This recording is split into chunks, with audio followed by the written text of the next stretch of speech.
같이 한번 기도드리겠습니다. 주님, 주님의 백성들이 주님의 날을 기억하여 이른 시간 주님의 전에 나와서 경배드립니다. 우리의 부족하고 연약한 이 예배를 받으시고 예배에 참석한 모든 이들 위해 하늘의 은혜로 가득 채우시옵소서. 이 시간 부족한 것이 말씀을 전하고자 합니다. 성령님 오셔서 제 입술을 주관해 주시고 우리 모든 성도들의 마음의 문을 열어주시고 영혼의 귀를 열어서 말씀을 잘 경청하게 하시고 들은 말씀을 마음속에 간직하고 이 말씀대로 실천하며 살기 위하여 노력하는, 그리고 성령님의 도우심을 구하는 우리 모든 성도들 되도록 주님 도와주시옵소서. 예수님의 귀하신 이름으로 기도 올리옵나이다. 아멘. 우리가 세상을 살아가면서 여러 가지 어려운 일을 많이 당합니다. 원치 아니하지만은 불행한 일을 당하는 경우가 많이 있습니다. 아마 어제 저녁에도 많은 사람이 여러 가지 사고와 또 여러 가지 재난과 질병과 또 가족들의 어려움, 그런 것들이 많이 있었을 거예요. 그래서 우리는 편안하게 잠을 잘 자고 왔지만은 그분들은 밤을 지새우며 울고 통곡하고 고통을 당하는 그런 사람들도 많이 있으리라고 생각합니다. 그래서 내가 늘 저녁에 자기 전에 기도할 때, 또 아침에 일어나서 기도할 때 늘 그분들을 위해서 기도합니다. 우리가 모르지만은 오늘 하루 동안에 많은 어려움을 당한 사람들, 고통을 당한 사람들, 그리고 지난 밤에 교통사고를 비롯해서 또 갑자기 병이 나서 응급실에 실려간 분들도 있을 것이고, 또 멀리서 자녀들이나 가족들의 불행한 일들에 대한 소식을 들은 분도 많이 있으리라고 생각해서 그분들을 위해서 기도를 합니다. 그러면은 왜 우리가 사는 이 세상에 이러한 불행한 일이 있느냐, 왜 우리가 고통스럽게 살아야 되느냐 하는 그런 문제를 가지고 고민하는 사람이 많이 있었습니다. 여러분이 잘 아시는 대로 불교를 시작한 석가모니가 왕자였었지만은 사람은 어디서 태어난 것인가? 사람은 왜 병드는가? 사람은 왜 늙어가는가? 그리고 사람은 왜 죽는가? 그런 문제에 대해서 고민을 하면서 얘기는 7년 동안 늘 보리수나무 밑에서 명상을 해서 그 진리를 도로 깨우쳤다, 그런 얘기를 우리가 듣고 있죠. 석가모니뿐만 아니라 이런 문제에 대해서 고민하고 또 그 해답을 찾아보려고 노력한 철학자들, 또 사상가들, 신학자들, 이런 분들이 많이 있었습니다. 그러나 아무도 만족할 만한 그런 대답을 해주지 못해요. 그래서 여전히 우리는 그런 문제에 대해서 고민하고 또 불행한 일이 당했을 때 왜 하필 납니까? 이 세상의 수많은 사람들 가운데 왜 하필 내가 그런 고통을 당해야 됩니까? 왜 우리 집안에 이런 일이 일어나야 됩니까? 그런 의문을 갖고 신을 저주하기도 하고 자기의 생을 저주하기도 하고, 불교에서는 간단히 그런 얘기 합시다.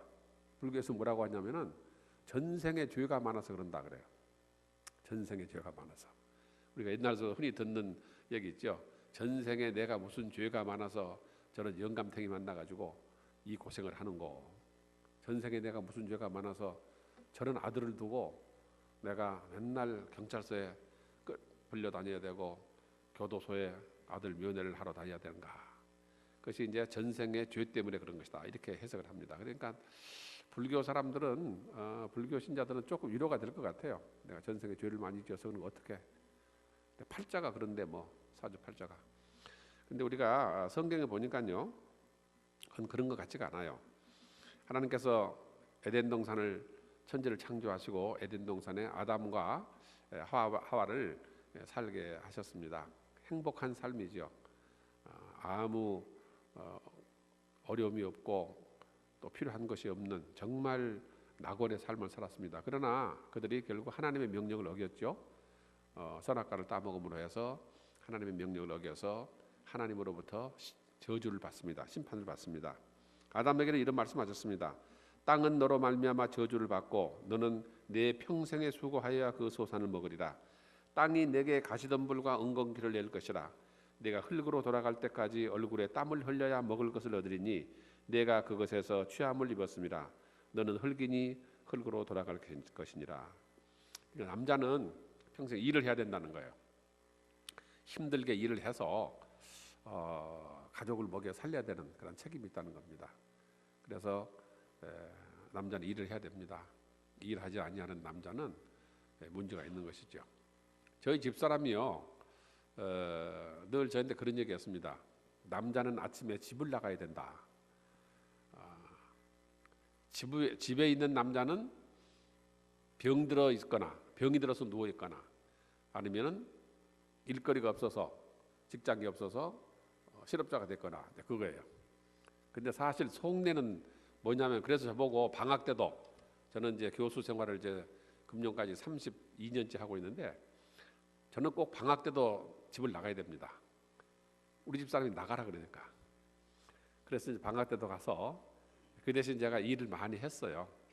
한 30년 교수 생활하면서 책도 거의 1년에 한 권씩 책을 제가 냈습니다. 책 한 권을 낸다는 게 쉬운 일이 아닙니다. 책을 써서 내본 사람은 알죠. 근데 이제 주로 방학 때 학기 동안에는 강의를 하고 뭐 학생들 만나고 상담하고 뭐 일이 많지만 방학 때는 좀 조용하기 때문에 방학 때 집중적으로 일을 했어요. 그래서 이제 남들보다 좀 더 노력을 많이 했는데 그래서 방학 때도 놀러가고 뭐 광복절이나 3.1절이나 뭐 개천절 같은 공휴일 같은 그런 때도 제가 학교 나갔습니다. 나가서 그때는 뭐 직원도 없고 아무도 없어요. 방학 때는 직원이라도 나오는데 공휴일에는 국정공휴일에는 아무도 없어요. 근데 그때가 제일 좋아요. 사람도 없고 전화도 안 오고 연구실에서 이렇게 하니까 참 덕분에 사실은 우리 집사람 덕분에 제가 일을 많이 했는데 사실은 내막적으로 가만히 보면 남자는 아침에 집을 나가야 된다는 것은 점심을 차려주기 싫다 그 얘기예요. 남편이 있으면 상을 차려야 되잖아. 근데 자기 혼자 있으면은 뭐 적당히 먹고 안 먹을 수도 있고 뭐 적당히 해야 되는데 남편이 있으면 이게 밥을 차려주니까 이제 그래서 그렇다 제가 이제 그런 얘기를 하는데 어떻든 남자는 일을 해야 됩니다. 일을 해서 가족을 먹여 살려야 되고 하와에게는 이런 저주라고 할까 이런 그 고통을 줬습니다. 임신하는 고통을 크게 더하리니 내가 수고하고 자식을 낳을 것이며 너는 남편을 원하고 남편은 너를 다스릴 것이니라. 여자들에게는 임신하는 고통 그리고 출산하는 고통 그리고 그 아이를 기르는 그 고통 이 고통을 주셨다고 하는 것입니다. 히랍 신화에서는 여러분들 잘 아시는 판도라의 상자라는 얘기 아시죠? 제우스가 외출을 하면서 호기심 많은 판도라에게 반지를 하나 갖다 놓고 그런 얘기했습니다. 판도라 이 뚜껑을 절대 열면 안 돼. 절대 뚜껑을 열면 안 돼. 그런 얘기도 하고 이제 외출 나갔어요. 그런 얘기를 안 했으면 모았을 텐데 호기심 많은 판도라가 그 얘기를 들으니까 더 열고 싶은 거죠. 저 속에 도대체 뭐가 들었길래 열지 마라 그랬을까? 그래도 열지 마라 그러는데 열면 안 되겠지? 아이 그래도 뭐 큰일 무슨 일이 날려고 한번 열어봐. 그래서 그래 같이 열어보자. 그러고는 뚜껑을 열었습니다. 뚜껑을 열어서 단지 뚜껑을 열었더니 그 안에서 온갖 세상의 어려운 고통과 질병과 한숨과 교통사고, 지진, 화재 뭐 말로 다 할 수 없는 그런 재난들이 다 그 단지에서 쏟아져 나왔다는 겁니다. 그래서 판도라가 당황을 해가지고 얼른 뚜껑을 탁 닫았어요. 뚜껑을 닫았는데 벌써 나올 건 다 나와버린 거예요. 그리고는 보니까 뭐 온 세상에 말할 수 없는 불행들이 이제 떠돌아다니는데 가슴이 너무 벌렁거리고 말이죠. 겁이 나서 내가 이 책임을 어떻게 져야 되나 하고 있는데 단지 속에서 간단한 소리가 들리는 거예요. 판도라 다시 뚜껑을 열어야 돼. 내가 나가야 돼. 내가 나가야만 돼. 빨리 뚜껑 열어. 딱. 그런 소리를 듣고 또 호기심이 난 거죠. 도대체 뭐가 남았길래 이런 소리 하나 하고 까지가 한번 열었던 건 뭐 한 번 더 열면 어때 하면서 뚜껑을 열었습니다. 뚜껑을 열었더니 거기에서 희망이 나왔다는 거예요. 희망이요. 그래서 이 고난의 세월 속에서도 희망을 잃지 않고 살면은 언젠가는 좋은 때가 올 것이다 하는 그런 것이 히랍 신화에서 얘기하는 이 세상에 재난이 왔다고 하는 그런 해석입니다. 그러나 과연 그것이 재난에 대한 바른 해석일까 하는 것입니다. 이것은 하나님께서 우리에게 주시는 것이기 때문에 하나님의 뜻을 우리는 헤아릴 수 없습니다. 나에게 불행한 일이 닥치고 우리 가정에 불행한 일이 닥치는 것은 하나님의 뜻 안에서 이루어지는 것이라고 하는 것이에요. 우연히 그렇게 된 것이 아니고 또 재수가 없어서 그렇게 된 것이 아니고 전생에 죄가 많아서 그런 것이 아니고 그것은 하나님의 뜻 안에서 이루어졌다고 하는 것입니다. 여러분들이 잘 아는 이 바울 선생은요, 참 부러워할 만한 그런 분이었습니다. 좋은 가문에서 태어났습니다. 한국에서는 금숟가락을 물고 태어났다 뭐 그런 얘기 한다 그러대요. 부잣집에서 재벌집에서 태어나서 어려서부터 땅 한 번 밟아보지 아니하고 대학원까지 나오고 외국 유학하고 학위를 받고 돌아와서 자기 아버지 큰 회사를 물려받아서 그리고 한국에서 최고의 미인을 이제 아내로 맞이해서 그렇게 평생토록 돈 걱정 없이 해외 여행을 해도 꼭 퍼스트 클래스만 타고 다니고 그렇게 이제 사는 사람을 금숟가락을 입에 물고 태어났다 뭐 그런데요. 그런데 이 바울 선생의 말로 이제 그런 계통의 분이라고 볼 수 있습니다. 좋은 집안에서 부잣집에서 태어났습니다. 그리고 건강했습니다. 그리고 당시에 가말리엘이라고 하는 최고의 학자에게서 공부를 했습니다. 최고의 공부를 했어요. 그리고 바리새파였습니다. 유대 지파 중에서도 바리새파는 아주 모세 율법을 잘 지키는 그런 좋은 집안인데 바리새파 집안에서 태어났습니다.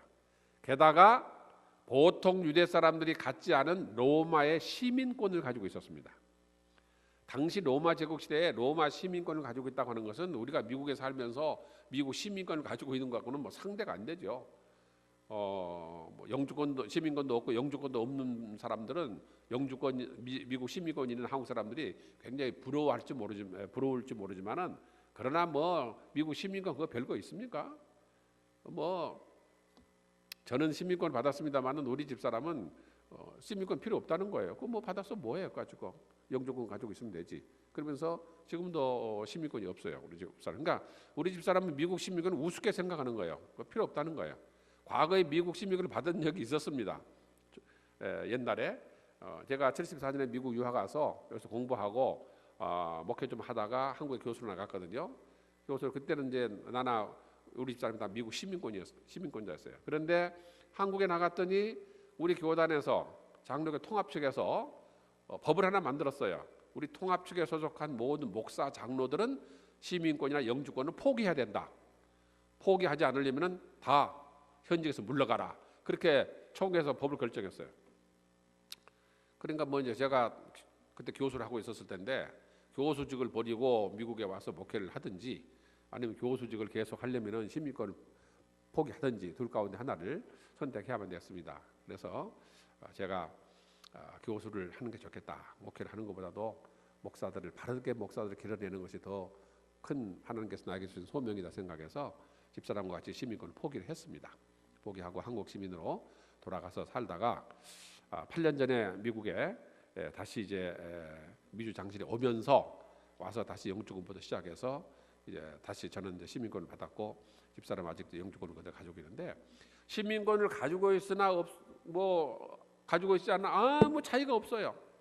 얼마든지 한국에도 뭐 마음대로 왔다 갔다 하고 뭐 외국 여행도 얼마든지 할 수 있고 한국 여권 가지고요.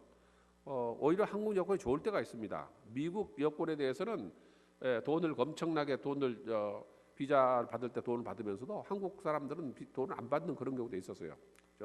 남미 제가 볼리비아에 가는데 저는 그때 영주권이 있었기 때문에 비자를 공짜로 받았습니다. 그런데 제 친구 미국 시민권을 가지고 있는 친구는 비자를 받는데 250불을 그렇게 받더라고요. 볼리비아는 약간 좌경적인 그런 것 때문에 미국을 좀 싫어해요. 이렇게. 그래서 미국 시민들에 대해서 뭐 부자 나라니까 돈 많이 내 하면서 250불로 한국 여권은 프리, 미국 여권은 250불 그렇게 받더라고요. 그러니까 미국 시민권 가지고 있어서 손해 보는 때도 있습니다. 이렇게. 그러나 로마의 시민권은 이건 보통 특권이 아니었습니다. 전 로마 제국의 인구의 10분의 1, 10명 가운데 한 사람밖에 로마 시민권이 없었어요. 그런데 바울 선생은 이러한 특권을 가지고 살게 되었습니다. 그러나 바울은 이렇게 금수저를 물고 태어났지만은 그에게 있어서 문제가 하나 있었어요. 문제가요. 바울 선생이 여기서 나를 괴롭히는 가시가 있다 그렇게 했습니다. 가시, 자기를 찌르는 가시가 있다는 거예요. 가시가 뭐냐는 건 구체적으로 성경에 나오지 않습니다. 그런데 성서학자들은 안질이 있었다는 게 안질, 눈병이 있어서 그 눈병 때문에 굉장히 고통을 당했다는 겁니다. 그래서 바울 선생이 로마인서를 비롯해서 오늘 우리가 읽은 고린도전후서라든지 한 14개 정도의 바울 서신이 있는데 이 바울 서신은 바울이 쓴 게 하나도 없습니다. 전부 대피를 시켰습니다. 왜? 눈이 잘 안 보이기 때문에 불러주면은 그 필사가 이제 대피를 하고, 그리고 제일 마지막에 내가 이렇게 큰 글씨로 써서 너희에게 문하노니, 마지막에 자기 사인하는 거 비슷하게 해가지고 큰 글씨로 나 바울은 갈라디아 교회 교인들에게 문안하노라 하면서 큰 글씨로 이렇게 마지막에 한두 줄 썼지, 이거 전체는 다른 사람이 썼어요. 왜냐하면 눈이 나빴기 때문에 눈을 집중해서 그걸 쓸 수가 없었기 때문에 그랬어요. 여러분 안질 걸려 보신 일 있습니까? 제가 한 번은 한국 있을 때 만주에 심양에 한 주간 동안 집중 강의를 하러 갔었습니다. 갔었는데 그때 봄철이 돼서 황사가 막 날릴 때였어요. 근데 황사 가운데 그 눈병균이 제 눈으로 들어갔던 것 같아요. 그래서 한쪽 눈이 막 쓰리더라고요. 처음에는. 그러더니 시뻘겋게 되더니 눈물이 막 흘리기 시작하면서 눈을 뜰 수가 없어요. 눈이 아팠어요.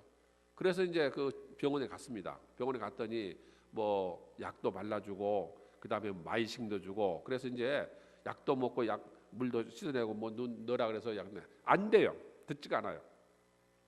얼마나 정신이 없는지. 그래서 이제 안대를 하고 뭐 강의를 중간에 끝내고 올 수도 없고, 월요일부터 금요일까지 하루에 8시간씩 일주일간 집중 강의를 하는 건데, 그래서 이제 쉬는 시간에 와서 숙소에 와서 누워 있다가 또 시간 되고 와서 가르치고, 그리고는 어떻게 일주일을 보내는지 모르고 금요일 날, 원래 토요일 날 오기로 했는데 비행기 스케줄을 바꿔가지고 금요일 날 저녁에 저녁 비행기로 바로 왔습니다. 한국에 돌아왔어요. 그때는 김포공항이, 인천공항이 없었을 때고 김포공항만 있었을 텐데, 김포공항에 내려와서 바로 안과로 갔습니다. 안과로 가서 씻어내고 약 바르고 또 뭐 마이싱을 새로 줘서 마이싱을 먹고 뭐 또 약을 줘서 집에 가서 넣으라 그래서 하루에 몇 번씩 넣으라 그래서 넣고 해가지고 한 일주일인가 열흘을 고생을 하다가 눈이 나왔어요. 그런데 그 눈이 아픈 일주일 동안은요, 제가 아무것도 못했습니다. 책도 못 보고 TV도 못 보고 뭐 사람들하고 친구들하고 만나서 이렇게 한가롭게 얘기도 못했어요. 눈이 너무 아파서요. 그런데 바울 선생이 이러한 그 안지를 가지고 고통하며 살다가 하나님께 기도했습니다. 하나님, 제 이 가시를 제거해 주세요. 기도했습니다. 그런데 하나님께서 기도를 반응이 없어요. 계속 눈이 아파. 그래서 또 기도했습니다. 또 기도했는데 또 반응이 없어요. 또 기도했습니다. 3번째 기도했어요. 이번에는 하나님께로부터 응답이 왔어요. 응답이 왔는데 무슨 응답이 왔냐면은 내가 너한테 준 은혜가 많다. 그러니까 그 안질 가지고 살아라. 죽을 때까지 안질 고쳐줄 수 없다. 안질 가지고 살아라는 거예요. 이것이 하나님의 응답이었어요. 여러분, 바울 선생이 어떤 분입니까?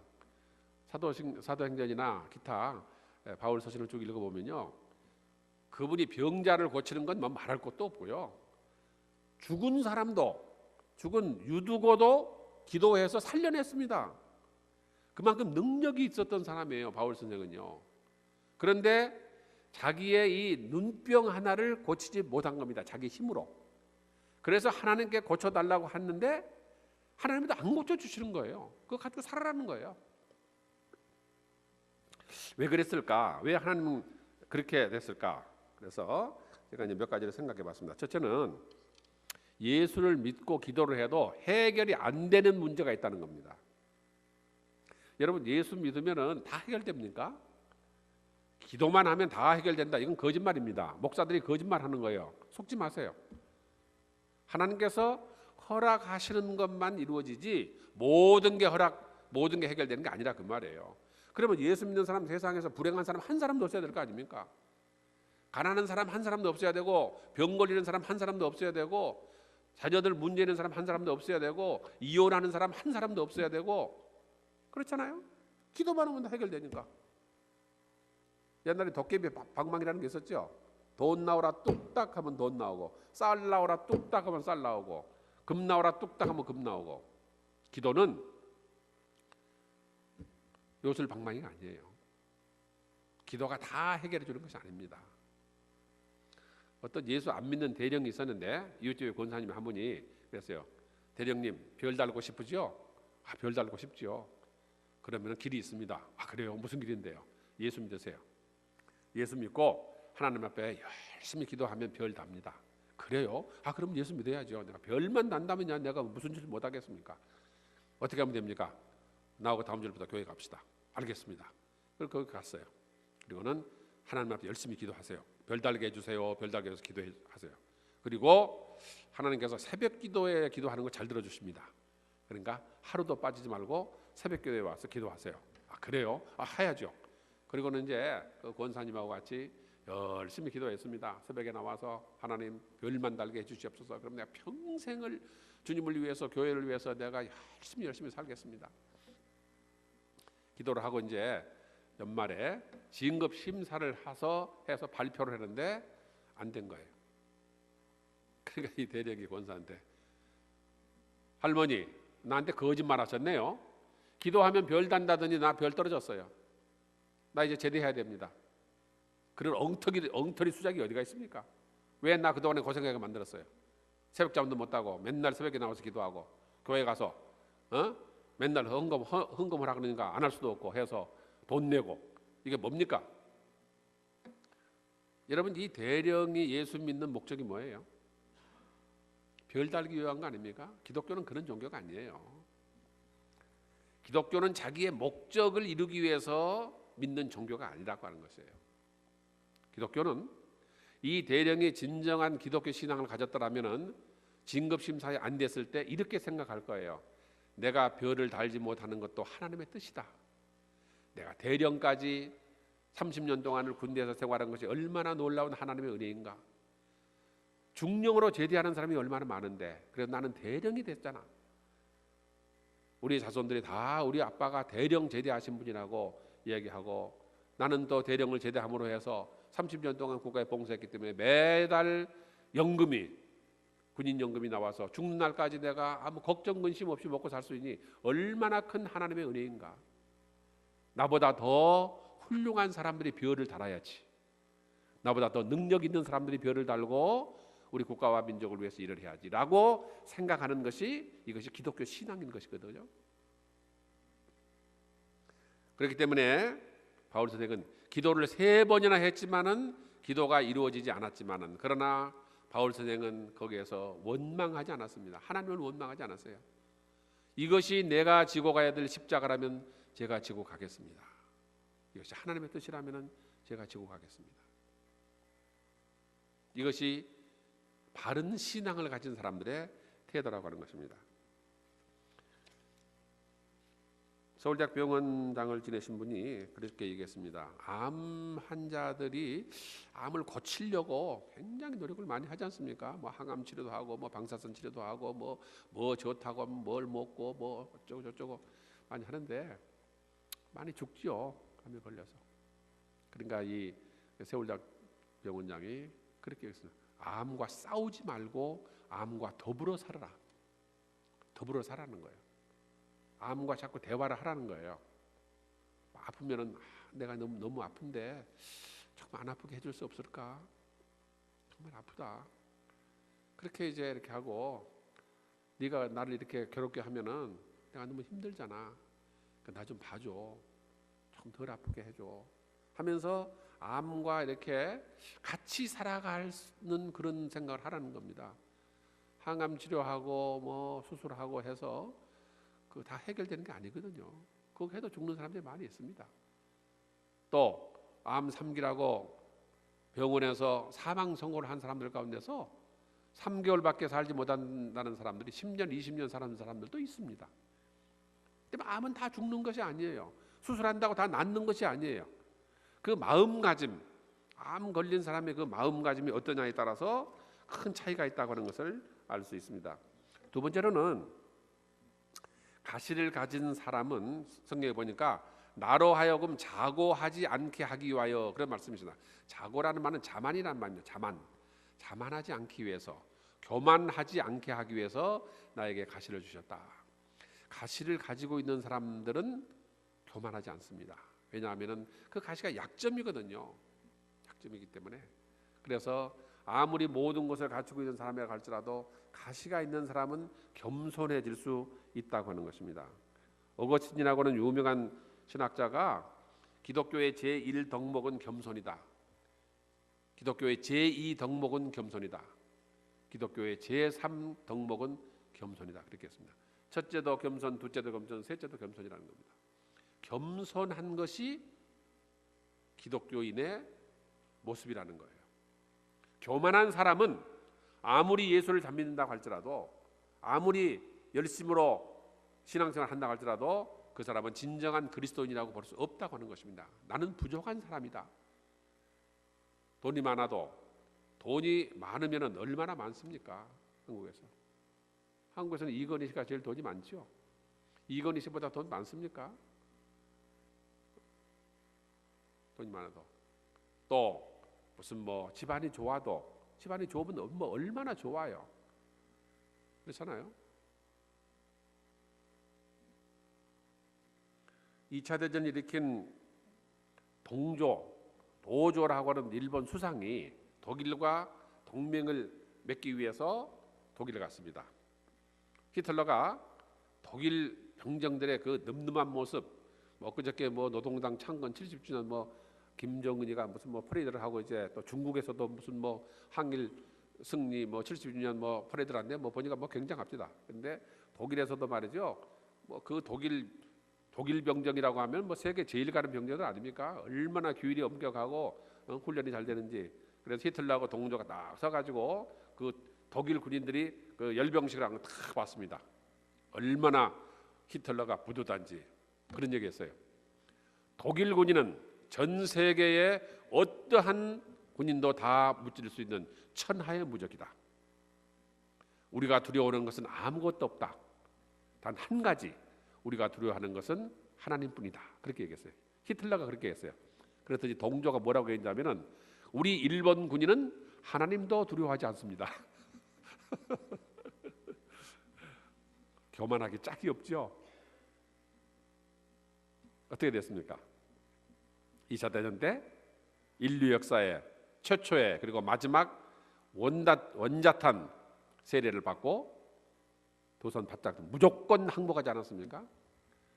그런 교만한 사람, 그리고 동조는 전범으로 재판받고 처형당했습니다. 교만한 사람은 멸망으로 가게 되어 있는 것입니다.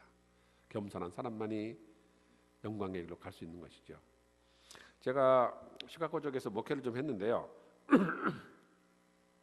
목회하는 동안에 우리 교회 이제 부흥 사경회를 했어요.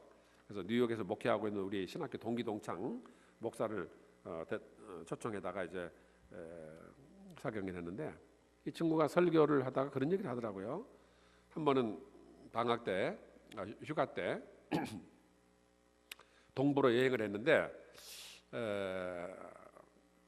자기 딸이 보스턴 근처의 어느 대학에 다니고 있어서 딸을 방문하기 위해서 갔다, 그런 얘기를 했어요. 근데 그 보스턴 근처의 어느 대학이라고 하는 대학이, 대학 이름을 밝히지 않았어요. 근데 저는 다 알고 있었거든요. 친구니까. 그때 하버드 대학을 다니고 있었어요. 근데 설교할 때 우리 딸이 하버드 대학에 다니고 있어서 하버드 대학에 가서 딸을 방문했다, 그렇게 얘기할 수 있지 않습니까? 그런데 하버드 대학이란 말 안 하더라고요. 보스턴 근처의 어느 대학에 다니고 있어서 그렇게 얘기해요. 우리가요, 은연중에 자식들을 자랑하는 사람들이 참 많습니다. 슬쩍 지나가면서 하는 얘기 같지만은 그건 자랑이거든요.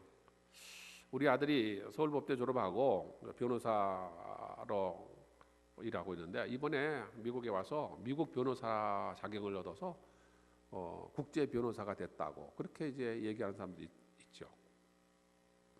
우리 딸이 서울 의대 졸업하고 지금 하버드 의대에서 지금 프랙티스하고 있다. 그런 얘기를 이렇게 쉽게 이렇게 할 수 있습니다. 그렇잖아요. 뭐 참 자랑스러운 거죠. 남한테 얘기할 만하지 않습니까? 서울법대 졸업하고 변호사 되고 미국 변호사 자격증 얻고 서울 의대 졸업하고 의사대에서 미국에 와서 프랙티스하고 참 자랑스럽죠. 그런데 왜 우리 친구 목사가 자기 딸이 하버드 대학에 다닌다는 말을 안 했느냐 하면은요, 그 교인들 가운데서 미국에 와서 하버드는 고사하고 아이비는 고사하고 이름도 없는 4년제 대학을 가지 못하는 아들이나 딸을 둔 부모들이 있거든요. 4년제 대학은 고사하고 2년제 주니어 칼레지 시티 칼레지에 다니는 그런 아들, 딸을 둔 부모가 있단 말이에요. 그러면 그런 부모들이 누구의 딸이 하버드 대학에 다닌다고 하면은 질투도 나고 분노도 나는 거예요. 왜 남의 집 딸은 하버드 대학인데 우리 집 딸은 4년제 대학은 고사하고 겨우 주니어 칼레지 다니고 있느냐. 나는 왜 이렇게 못난 딸을 두었을까? 그런 생각이 나지 않겠습니까? 그렇기 때문에 그런 부모를 배려하는 거예요. 배려하는 거예요. 자랑하지 않는 것입니다. 사랑은 자랑하지 않는다고 말했죠. 자기 입으로 얘기하지 않아도 다른 사람의 입을 통해서 알려지게 되는 겁니다. 내가 우리 아들이 서울법대 나오고 우리 딸이 서울의대 나오고 내가 그런 말 하지 않아도 다른 사람이 다른 사람에게 얘기를 해요. 이렇게요. 자가 발전하지 않아도 결국 알게 될 사람은 다 알게 된다. 그런 얘기입니다. 한 번은 제가 목회할 때인데 우리 교회 의사들이 참 많았는데요. 의사들이 한 11명 나왔는데 한 의사가 친구를 데리고 왔어요. 목사님, 제 친구 교회 인도했습니다. 그러면서 의사를 하나 데리고 왔더라고요. 그래서 그러냐고 반갑다고 이제 그리고 예배 끝나고 식탁에 앉아서 이렇게 같이 식사를 했습니다. 식사를 하면서 제가 그냥 무심코 물어봤어요. 보통 그렇잖아요. 자녀는 몇이나 두셨나요? 그랬어요. 그랬더니 우물쭈물 하더니 애들이 없습니다. 그런 거예요. 그래서 내가 또 실수했구나. 아이가 없는 것이 부끄러운 것은 아니지만은 자랑스러운 건 아니지 않습니까? 또 아이가 없는 부모들은 아이가 없는 것에 대한 어떤 그 한을 가지고 사는 거예요. 왜 결혼만 하면은 시골에 떡거머리 총각도 결혼만 하면 아들 딸을 쭉쭉 낳는데 왜 우리 집에는 애가 없을까 하는 그런 그 아쉬움과 그런 걸 가지고 사는 사람인데 애가 몇이냐고 물어보는 건 그들에게 있어서 곤혹스러운 질문인 것이에요. 곤혹스러운. 그래서 제가 그때 깨달았습니다. 내가 다시는 이런 프라이빗한 질문을 하지 말아야 되겠다. 물어보려면은 그분을 인도하고 온 다른 친구, 그 의사 친구에게 혹시 애들이 있나요? 라고 물어보면은 애들이 없어요라고 이렇게 들을 수 있는데 직접 애들이 있냐고 물어보아서 그분의 마음에 상처를 준 것이 아닌가 하는 그런 생각 때문에 제가 많이 마음이 그때 많이 반성을 했습니다. 그렇기 때문에 겸손이라는 것은 우리가 가시라고 하는 것은 우리를 겸손하게 하는 나도 이런 가시가 있는데 나도 이런 우리 집안에 부끄러운 일이 있는데 어떻게 내가 교만할 수 있느냐 하는 것입니다. 세 번째로는 가시를 가진 사람은 가시를 가진 사람의 아픔을 안다고 하는 것입니다. 꽤 오래됐습니다. 한 10여 년 이상 된 때인데 미국 워싱턴 DC에 사는 문성환 56살 되는 씨가 5년 만에 한국을 갔습니다. 가족들한테 연락도 안 하고 갑자기 갔어요. 그러니까 어머니가 놀래가지고 이게 웬일이냐? 연락도 없이 이게 왜 갑자기 이렇게 왔어?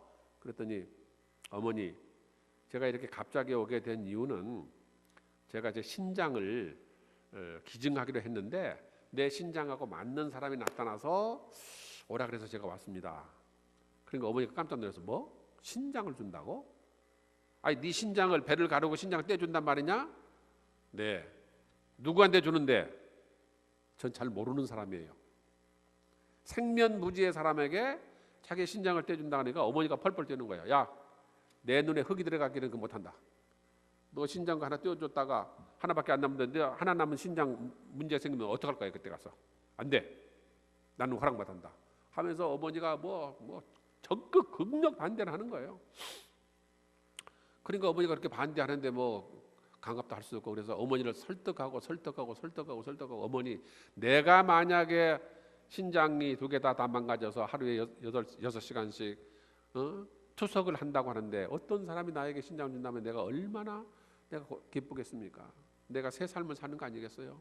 그러니까 역지사지로 그 사람을 위해서 신장을 내가 약속했으니까 줘야 됩니다 하면서 어머니를 설득하고 해서 결국에 어머니가 마지못해 허락을 해서 배를 가르고 신장 하나를 떼어서 주었습니다. 그리고 나서 10년 후에 또 한국을 나간 거예요. 자기가 간을 기증하기로 했는데 또 맞는 사람이 나타나가지고 연락이 왔어요. 기증해 줄 수 있느냐고. 가겠습니다. 갔어요. 가가지고 또 배를 가르고 자기의 간을 반을 잘라서 그 간경변으로 죽어가는 그 사람에게 간을 이식시켜서 그 사람 생명을 살렸던 겁니다. 그러면서 그는 중학교 다닐 때 폐결핵으로 고통을 많이 당했답니다. 28살 때 허리 둘레가 19인치밖에 안 됐대요. 28살 때 19인치. 그러니까 한번 상상을 해보세요. 제가 지금 한 36인치 나가는데 그러면서 뭐라고 말했냐면은 수술이나 한번 받아보고 죽자 해가지고 폐 수술을 하고 살았는데 문성환 씨 하는 얘기가 안 아파본 사람은 아픈 사람의 심정을 모르죠. 안 아파본 사람은 건강한 사람들은 아픈 사람의 심정을 모른다는 거예요. 그런데 이 문성환 씨는 워싱턴 DC에서 비즈니스를 하는 사람인데 이렇게 한번 한국에 나갔다가 수술하고 정량을 하려면 한 6개월 동안은 비즈니스 문을 닫아야 된답니다. 6개월 문을 닫아야 된대요. 그런데 문성환 씨는 그런 얘기했어요. 내가 돈을 좀 덜 벌더라도 한 사람의 생명을 살리는 것은 얼마나 귀한 일인가. 기회가 되면 더 기증하고 싶으나 이제는 더 기증할 것이 없다라고 그렇게 얘기했습니다.